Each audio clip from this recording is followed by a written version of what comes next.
سورۃ اللیل، اس سورت میں 1 رکوع 21 آیات ہیں۔ لیل عربی میں رات کو کہتے ہیں۔ حضرت جابر بن سامورہ رضی اللہ تعالیٰ عنہ فرماتے ہیں حضور علیہ الصلوۃ والسلام ظہر کی نماز میں واللیل اذا یغشا پڑھا کرتے تھے، یعنی اس سورت کو پڑھا کرتے تھے۔ کس نماز میں؟ لہٰذا ظہر کی نماز میں اس سورت کو پڑھنا سنت ہے۔ اس سورت کا مرکزی مضمون یہ ہے کہ اس میں انسان کے عمل اور آخرت میں اس کی جزا کے بارے میں بتایا گیا ہے۔ مزید اس کے مضامین دیکھیں تو ہمیں تھوڑا سا اندازہ مضامین سے بھی ہو جاتا ہے کہ اس سورت میں کیا کیا بیان کیا گیا ہے۔ تو اس سورت کی ابتدائی آیات میں رات، دن اور مذکر مؤنث کو پیدا کرنے والے رب کی قسم ذکر کر کے ارشاد فرمایا گیا کہ اے لوگو، بے شک تمہارے اعمال جدا گانا ہے، کوئی جنت کے لیے عمل کرتا ہے اور کوئی جہنم کے لیے عمل کرتا ہے۔ اللہ تعالیٰ کی راہ میں مال خرچ کرنے والے، ممنوع و حرام کاموں سے بچنے والے اور دین اسلام کو ماننے والے کی فضیلت بیان کی گئی ہے۔ راہ خدا میں مال خرچ کرنے میں بخل کرنے والے، ثواب اور آخرت سے بے پرواہ بننے والے اور دین اسلام کو جھٹلانے والے کے بارے میں وعید بیان کی گئی ہے۔ یہ بتایا گیا کہ ہدایت دینا اللہ تعالیٰ کے ذمہ کرم پر ہے اور وہی دنیا و آخرت کا مالک ہے۔ اللہ تعالیٰ نے نارے جہنم کے عذاب سے ڈرایا اور بتایا کہ یہ عذاب اسے ملے گا جس نے قرآن مجید اور حضور علیہ الصلوۃ والسلام کی نبوت کا انکار کیا۔ پھر اس سورت کے آخر میں یہ بیان کیا گیا ہے کہ جس نے کسی کا بدلہ اتارنے اور ریاکاری نمائش کے طور پر مال خرچ نہیں کیا بلکہ صرف اللہ تعالیٰ کی بارگاہ میں پاکیزگی حاصل کرنے کے ارادے سے مال خرچ کیا تو اسے اس آگ سے دور رکھا جائے گا اور وہ اللہ تعالیٰ کے بے پناہ انعامات پر خوش ہو جائے گا۔ ان آیات کا مصداق حضرت ابو بکر صدیق رضی اللہ تعالیٰ عنہ ہے۔ بسم اللہ الرحمن الرحیم، اللہ کے نام سے شروع جو نہایت مہربان رحم فرمانے والا ہے۔ واللیل اذا یغشا، رات کی قسم جب وہ چھا جائے، والنہاری، دن کی قسم، اذا تجلی، جب وہ روشن ہو، وما خلق الذکر والانثی، اور اس کی قسم جس نے نر و مادہ کو پیدا کیا۔ رات اور دن اللہ تعالیٰ کی بہت بڑی نعمتیں ہیں اور اس کی قدرت کی عظیم نشانیاں ہیں۔ اللہ تعالیٰ ایک مقام پر اس طرح بھی فرماتے ہیں وَالَّذِي جَعَلَ لَكُمُ اللَّيْلَ لِتَسْكُنُوا فِيهِ وَالنَّهَارَ مُبْصِرًا إِنَّ فِي ذَلِكَ لَآيَاتٍ لِقَوْمٍ يَسْمَعُونَ، یعنی وہی ہے جس نے تمہارے لیے رات بنائی تاکہ اس میں سکون حاصل کرو اور دن کو آنکھیں کھولنے والا بنایا، بے شک اس میں سننے والوں کے لیے نشانیاں ہیں۔ اگر ہم دیکھیں تو صرف دن ہی رہے، رات نہ ہو، یا صرف رات ہی رہے تو دن نہ ہو تو انسان کی زندگی کیسی ہوگی؟ انسان دن بھر کا بہت تھکا ہوا ہو لیکن رات کو جب وہ اپنے بستر پہ سوتا ہے تو وہ صبح کو ایک نئی زندگی، ایک تازہ دم ہو کے اٹھتا ہے، نئے ارادے، نئی زندگی، تھکاوٹ ختم ہو چکی ہے۔ لیکن کوئی شخص 2 سے 3 رات یا 2 سے 3 دن جاگ لے تو اس کو ایسے محسوس ہوتا ہے جیسے اس کے جسم سے جان ختم ہونے لگی ہے اور اس کا ذہن معوف ہونا شروع ہو چکا ہے۔ یہ اللہ تعالیٰ کی کتنی چھوٹی چھوٹی نعمتیں ہیں، ہم نے کبھی اس پہ توجہ ہی نہیں کی۔ اسی طرح سورج کی روشنی کو دیکھ لیجئے، جب سردیوں کے دن ہوتے ہیں، کچھ دن سورج نہیں نکلتا تو ہماری کیفیت کیا ہوتی ہے؟ ہم چاہ رہے ہوتے ہیں کہ کیا ہو جائے۔ اسی طرح اگر صرف گرمیاں ہی رہیں، سردیاں نہ آئیں، سورج ہی چمکتا رہے تو آپ گرمیوں کی دوپہر یاد کر لیجئے، جب دن ڈل رہا ہوتا ہے، تھوڑی تھوڑی ہوا چلنا شروع ہوتی ہے تو انسان اس میں سکون محسوس کرتا ہے۔ تو یہ چاند اور سورج کا بنانا، ستاروں کا بنانا، یہ دن اور رات کا عدل نہ بدلنا، اس میں انسان کے لیے کتنی نعمتیں ہیں اور کتنی اللہ کی قدرت کی نشانیاں ہیں۔ انسان اگر اس چیز پہ غور و فکر کرے تو وہ چیز کو پا لیتا ہے، واقعی کوئی خالق حقیقی ہے جس کے ہم بندے ہیں اور یہ اس کی محبت بھی ہے اپنے بندوں پر اور اس کی رحمت بھی ہے۔ یہاں پہ دن کی قسم کھائی، رات کی قسم کھائی، اس کے بعد اللہ تعالیٰ نے اپنی قسم کھائی اور قسم ہے مذکر اور مؤنث کے، نر اور مادہ کے پیدا کرنے والے کی۔ پھر فرمایا ان سعیکم لشتی، بے شک تمہاری کوشش مختلف ہے۔ فاما، پس وہ شخص، من آتا، جس نے دیا، واتقا، اور پرہیزگاری کی، وصدق بالحسنی، اور سب سے اچھی بات کو سچ مانا، سب سے اچھی راہ کو سچ مانا۔ اللہ تعالیٰ فرما رہے ہیں جس نے کیا کیا، اللہ کی راہ میں دیا اور پرہیزگاری اختیار کی، وَصَدَّقَ بِالْحُسْنَى، اچھی راہ کو سچ مانا، فَسَا، پس جلدی، نُيَسِّرُهُ لِلْيُسْرَى، ہم اسے آسانی مہیا کریں گے، وَأَمَّا، بس وہ شخص من بخل، جس نے بخل کیا، وَاسْتَغْنَى، اور بے پرواہ ہو گیا، خود کو بے پرواہ بنا لیا، وَكَذَّبَ، اور جھٹلا دیا، بالحسنى، اچھی راہ کو، فَسَنُيَسِّرُهُ لِلْعُسْرَى، بس جلدی ہم اس پر تنگی ڈال دیں گے، دشواری مہیا کر دیں گے۔ ان آیات کا شان نزول یہ ہے کہ امیہ بن خلف حضرت بلال رضی اللہ تعالی عنہ کو، جو کہ اس کی غلامی میں تھے، دین سے منحرف کرنے کے لیے بہت زیادہ تکلیفیں دیتا، بہت زیادہ ظلم و ستم کرتا، بہت زیادہ سختیوں سے گزارتا، ان کو بہت زیادہ مشقتوں سے گزارتا۔ ایک دن حضرت ابو بکر صدیق رضی اللہ تعالیٰ عنہ نے دیکھا امیہ نے حضرت بلال رضی اللہ تعالیٰ عنہ کو گرم زمین پر ڈال کر تپتے ہوئے پتھر ان کے سینے پہ رکھے ہیں، اور اس حال میں بھی ایمان کا کلمہ ان کی زبان پر جاری ہے۔ آپ نے امیہ سے کہا، اے بدبخت، تو ایک خدا پرست پر ایسی سختیاں کرتا ہے؟ تو اس نے کہا، آپ کو اس کی تکلیف ناگوار ہے، اگر آپ سے اس کی تکلیف برداشت نہیں ہو رہی تو آپ اس کو خرید لیجئے۔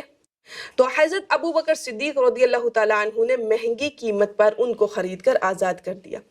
اس پر سورت نازل ہوئی اور اللہ تعالیٰ نے رات دن اپنی ذات کی قسم ذکر فرما کر ارشاد فرمایا، تمہاری کوششیں مختلف ہیں۔ حضرت ابو بکر صدیق رضی اللہ عنہ کی کوشش اور امیہ بن خلف کی کوشش مختلف ہے۔ حضرت ابو بکر صدیق اللہ کی رضا کے طالب ہے، جبکہ امیہ حق کی دشمنی میں اندھا ہے۔ امام فخر الدین رازی رحمۃ اللہ علیہ آپ لکھتے ہیں، امام کفار رحمہ اللہ تعالیٰ فرماتے ہیں، یہ صورت اگرچہ حضرت ابو بکر صدیق کے مسلمانوں پر اپنا مال خرچ کرنے اور امیہ بن خلف کے بخل اور اللہ تعالیٰ کے ساتھ کفر کرنے کے بارے میں نازل ہوئی، البتہ اس کے معنی تمام لوگوں کے لیے عام ہیں۔ وہ لوگ جو حضرت ابو بکر صدیق رضی اللہ تعالیٰ عنہ کے بارے میں زبان درازی کرتے ہیں یا پھر ان کے اوپر طعن و تشنیع کرتے ہیں، تو ان کے لیے یہ بڑا اچھا جواب بھی ہے کہ حضرت ابو بکر صدیق برحق مومن، صحابی اور بڑے متقی ہیں، انہیں اللہ تعالیٰ نے کفار سے مختلف قرار دیا ہے، اور ان کا ذکر بھی قرآن میں فرمایا۔ آیت نمبر 5 اور 6 میں 3 نیک کاموں کا بطور خاص ذکر کیا گیا ہے۔ 3 کام کون کون سے؟ نمبر 1 اللہ کی راہ میں، نمبر 1 نمبر 2 ممنوع و حرام کاموں سے بچنا۔ ایک کیا ہے؟ اللہ کی راہ میں، نمبر 2 نمبر 3 دین اسلام کو سچا ماننا، دین اسلام کو سچا ماننا۔ جیسے کہ اللہ کی راہ میں خرچ کرنے والوں کے بارے میں اللہ رب العزت نے فرمایا، مثل الذین ينفقون اموالهم فی سبیل اللہ کمثل حبۃ انبتت 7 سنابل فی کل سنبلۃ 100 حبۃ واللہ یضاعف لمن یشاء واللہ واسع علیم۔ ان لوگوں کی مثال جو اپنے مال اللہ تعالیٰ کی راہ میں خرچ کرتے ہیں، ان کی مثال اس دانے کی طرح ہے جس سے 7 بالیاں اگے۔ وہ دانہ کتنی بالیاں اگاتا ہے؟ 7 بالیاں اگائے، ہر بالی میں 100 دانے ہیں، ہر سٹے میں 100 دانے ہیں، اور اللہ اس سے بھی زیادہ بڑھائے جس کے لیے وہ چاہے، اور اللہ تعالیٰ وسعت والا اور علم والا ہے۔ بندہ ایک دانہ اللہ کی راہ میں خرچ کرتا ہے۔ جب کبھی زندگی میں آپ کو لگے حالات بڑے تنگ ہو گئے ہیں، تو اللہ سے بزنس شروع کر دیا کریں، اللہ سے تجارت شروع کریں۔ اللہ سے تجارت کیا ہے؟ اس کی راہ میں 1 دے دیں۔ آپ کے پاس 10 روپے رہ گئے، ضرورت آپ کو 20 کی ہے، کتنے رہ گئے؟ 10۔ ضرورت کتنے کی ہے؟ 20۔ بجائے اس کے کہ آپ خیانت کریں، چوری کریں، مانگیں، ادھر ادھر جائیں، اس 10 میں سے بھی نہ 2-3 اللہ کی راہ میں دے دیں، اللہ تعالیٰ آپ کو واپس لوٹا دیں گے۔ یہ یقین کامل ہوتا ہے، ہمارے یقین کی بات ہے۔ اگر ہم یقین کے ساتھ ایسا کرنا شروع کر دیتے ہیں تو ہمیں ریٹرن ملتا بھی ہے۔ وہ حضرت رابعہ بصری رضی اللہ تعالیٰ عنہا سے ایک حکایت مروی ہے، تو وہ فرماتی ہیں کہ ایک دفعہ انہوں نے اللہ کی راہ میں ایک روٹی دی۔ اب ان کے گھر میں کوئی کھانا دینے کے لیے آتا ہے، ان کی خادمہ لے کے ان تک پہنچتی ہے، اور کہتی ہے کہ یہ آپ کے لیے آیا ہے. آپ جب گنتے ہیں تو آپ کہتے ہیں یہ واپس بھجوا دو، یہ میرے لیے نہیں. 2 سے 3 مرتبہ ایسا ہوا. تو خادمہ نے آخر پوچھ ہی لیا کہ 2 سے 3 مرتبہ ایسا ہوا، آپ یہ کیوں نہیں لیتی ہیں؟ تو کہتی تھی اس لیے کہ میں نے اللہ کی راہ میں 1 دیا ہے، اس نے 10 کا وعدہ کیا ہے، میری وہ روٹیاں ہوں گی جو 10 ہوں گی، یہ تو 9 ہے. تو کہنے لگی میں قربان جاؤں آپ پہ، روٹیاں تو ہر دفعہ 10 ہی ہوتی تھی، 1 تو میں اپنے لیے رکھ لیتی تھی. تو اپنے اپنے یقین کی بات ہے.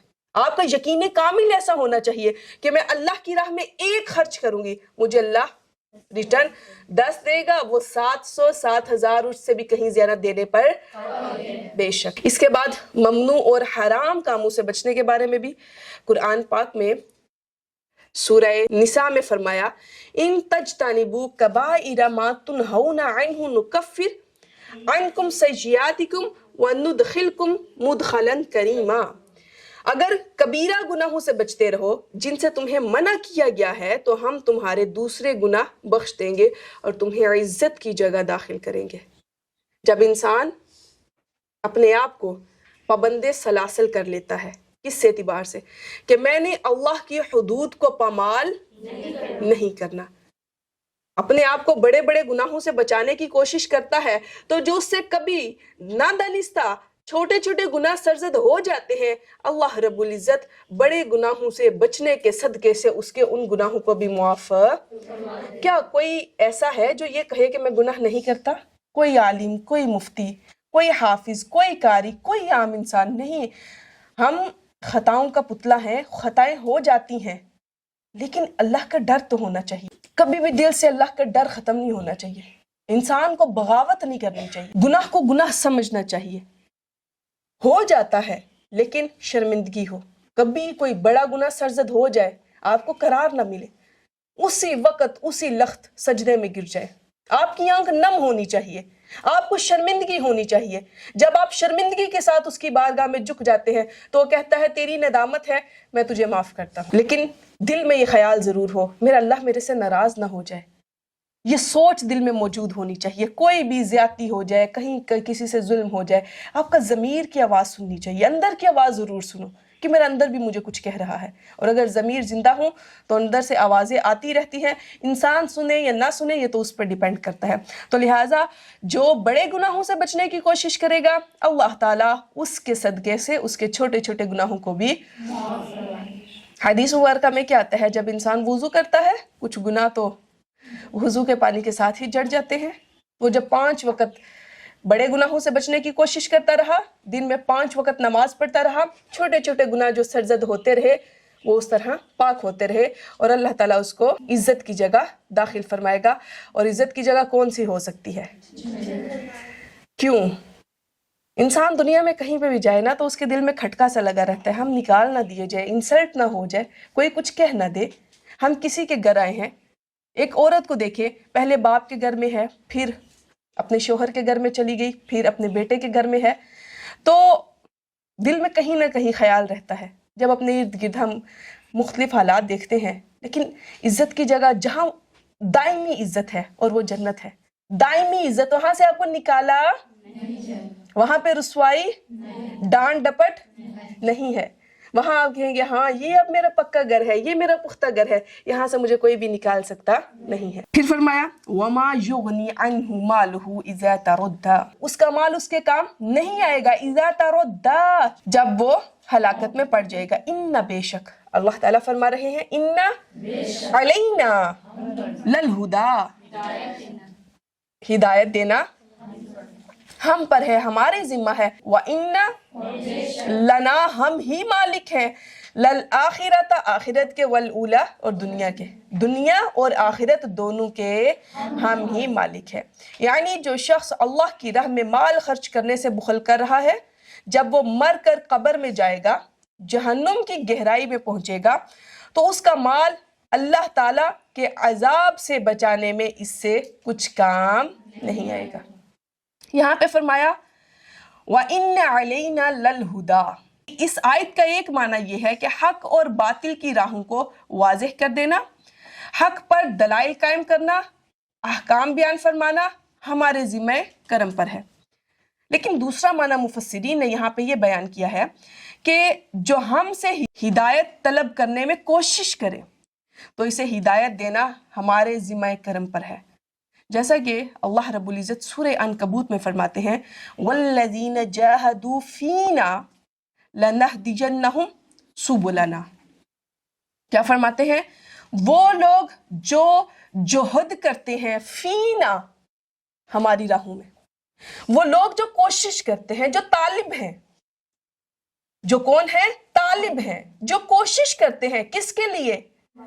ہماری، رب تعالیٰ فرما رہے ہیں ہماری راہ کے لیے، ہمارے طرف آنے کے لیے جہد کرتے ہیں، محنت کرتے ہیں، کوشش کرتے ہیں۔ لَنَهْدِيَنَّهُمْ، یہاں پہ نون ثقیلہ ہے، اور جب نون ثقیلہ آتا ہے تو پھر معنی کیا ہوتا ہے؟ ضرور بھی ضرور۔ اللہ تعالیٰ فرما رہے ہیں ہم ضرور بھی ضرور دکھائیں گے سبلنا، ہم ان کو راستہ نہیں، سبیل کی جمع سبل ہے، ہم ان کو کئی راستے دکھا دیں گے۔ میں مزاج بن چکا ہے، چونکہ قرآن کی تعلیمات سے دور ہونے کی وجہ سے ہم جب اپنے ارد گرد یا اپنے عزیز و اقربا، اپنے دوست احباب سے کبھی اپنی کسی مشکل کی بات کریں، پریشانی کو شیئر کریں، یا پھر کوئی اور معاملہ ہو جائے، تو ہمیں ایک پازیٹیو گائیڈ لائن نہیں دی جاتی، ایک نیگیٹو گائیڈ لائن دی جاتی ہے۔ آپ نے کبھی دیکھا، آپ تو مدارس میں پڑھنے والی بچیاں ہیں اور مدرسہ میں پڑھنے والی بچیاں تو اس چیز کو زیادہ بہتر سمجھ سکتی ہیں، جب انسان دین کی طرف آتا ہے تو ہمارے گرد و نواح میں ہمیں کیا کہا جا رہا ہوتا ہے کہ مولوی بن کے کیا ملے گا، اس تعلیم کا سکوپ نہیں ہے، سننے کو ملتا ہے کیا کرو گی، آگے آگے کیا کریں گے۔ لیکن اللہ تعالیٰ کیا فرما رہے ہیں؟ یہ ایک سوچ ہے دنیا کی، یہ ایک سوچ ہے ہمارے معاشرے کی، یہ ایک سوچ ہے ہمارے گرد و نواح کی، اور ان کی اس سوچ کی وجہ کیا ہے؟ دین سے دوری ہے۔ جس بندے کو اس آیت پہ یقین کامل ہو جائے کہ میرا رب فرما رہا ہے وَالَّذِينَ جَاهَدُوا فِينَا، جو جہد کرتے ہیں ہماری راہوں پر، لَنَهْدِيَنَّهُمْ، البتہ ضرور بھی ضرور، اللہ پہ لازم ہے، اللہ کے ذمہ ہے، لَنَهْدِيَنَّهُمْ، ہم ضرور بھی ضرور ان کو ہدایت دیں گے، سُبُلَنَا، اپنے راستوں کی طرف۔ کئی راستے، ایک راستہ نہیں اللہ دکھائے گا۔ اللہ کے دین کی طرف آنے کے بعد آپ کو ایک راستہ نہیں، آپ کو کئی راستے نظر آئیں گے۔ یہ غلط سوچ ہے کہ ایک بچہ حافظ بن جائے گا، اس کے بعد کیا ملے گا؟ قاری بن جائے گا تو کیا ملے گا؟ ایک صرف امام مسجد رہ جائے گا۔ بسا اوقات اللہ تعالیٰ ہمیں وقتی طور پہ مال عطا نہیں فرماتے، آپ یقین کیجئے اس میں کتنی حکمتیں ہوتی ہیں، ہم خود بھی اس چیز کو نہیں جانتے۔ بسا اوقات ہمارے لیے مال فتنہ ہوتا ہے، اللہ تعالیٰ ہمیں اس فتنے سے بچانا چاہ رہے ہوتے ہیں۔ تو اللہ تعالیٰ صحیح معنوں میں ہم پہ رحم عطا فرمائے، اور اس آیت کو اپنے پلو سے باندھ لیجئے۔ کیا آیت ہے؟ اِنَّا علینا للہدا کی تشریح میں ایک تو اللہ تعالیٰ فرما رہے ہیں ہم پر ہے ہدایت، پھر اللہ کے ذمہ ہدایت ہے، ہدایت کہاں سے ملے گی؟ اللہ کے در سے ملے گی۔ اب آپ کھوج میں لگ جائیں، کوشش میں لگ جائیں، تو اللہ تعالیٰ فرماتے ہیں وَالَّذِينَ جَاهَدُوا فِينَا، جو ہمارے راستے میں جہد کرتے ہیں، لَنَهْدِيَنَّهُمْ، البتہ ہم ضرور بھی ضرور ہدایت دیں گے ان کو، یا ہدایت دیتے ہیں، سبلنا، اپنی راہ کی طرف، ہم انہیں اپنے راستے دکھا دیں گے۔ اس کے بعد اگلی آیت میں فرمایا فَأَنذَرْتُكُمْ، پس میں ڈراتا ہوں تم کو۔ اللہ تعالیٰ اپنے محبوب کریم کی زبانی فرما رہے ہیں فَأَنذَرْتُكُمْ، پس میں ڈراتا ہوں تم کو، نَارًا تَلَظَّىٰ، اس آگ سے جو بڑک رہی ہے، لَا يَصْلَاهَا، نہیں داخل ہوگا اس آگ میں، إِلَّا الْأَشْقَىٰ، مگر بدبخت، الَّذِي، جس نے کذب، جھٹلایا، وَتَوَلَّىٰ، اور منہ پھیرا، وَسَيُجَنَّبُ، اور جلدی عن قریب دور رکھا جائے گا، ہاں اس آگ سے، الاتقى، وہ جو سب سے بڑا پرہیزگار ہے، حضرت ابو بکر صدیق، خاص طور پہ انہی کے لیے ہے، عمومی طور پہ سبھی کے لیے ہے، الذی یؤتی مالہ یتزکا، الذی، جو جس نے یؤتی دیا مالہ، اپنا مال، یتزکا، کہ ستھرا ہو، وما لأحد، اور نہیں ہے کسی ایک کا عندہو ان پر من نعمت کسی ایک کا بھی ان کے ذمہ احسان نہیں ہے تو جزا کے اس کا بدلہ دیا جائے۔ اس آیت کی شان نزول کو دیکھ لیں تو اس کو سمجھنا آسان ہو جائے گا۔ جب حضرت صدیق اکبر رضی اللہ تعالی عنہ نے حضرت بلال حبشی رضی اللہ عنہ کو آزاد کروایا تو کفار حیران ہوئے اور انہوں نے کہا کہ حضرت صدیق اکبر نے ایسا کیوں کیا؟ شاید حضرت بلال کا ان پر کوئی احسان ہوگا جو انہوں نے اتنی مہنگی قیمت دے کر انہیں خریدا اور آزاد کر دیا۔ اس پر یہ آیت نازل ہوئی اور اس آیت اور اس کے بعد والی آیت میں ظاہر فرما دیا کہ حضرت ابو بکر صدیق رضی اللہ تعالی عنہ کا یہ فعل محض اللہ کے لیے ہے، کسی کا ان کے ذمہ کوئی احسان نہیں ہے۔ فرمایا وَمَا لِأَحَدٍ اور نہیں کسی ایک کا عندہو ان پر من نعمت احسان تجزا اس کا بدلہ دیا جائے الا مگر ابتغاء وجہ ربہ الاعلی رضامندی تلاش کرنا ہے اپنے بلند و بالا رب کی، وَلَسَوْفَ اور البتہ جلدی یرضا وہ راضی ہوگا۔ اس آیت سے حضرت ابو بکر صدیق رضی اللہ تعالیٰ عنہ کی شان اور اللہ تعالیٰ کی بارگاہ میں ان کا مقام بھی معلوم ہوا کہ اللہ تعالیٰ نے اپنے حبیب سے ارشاد فرمایا وَلَسَوْفَ يُعْتِيكَ رَبُّكَ فَتَرْضَى اور حضرت ابو بکر صدیق سے فرمایا وَلَسَوْفَ يَرْضَى۔ وآخر دعوانا الحمدللہ رب العالمین۔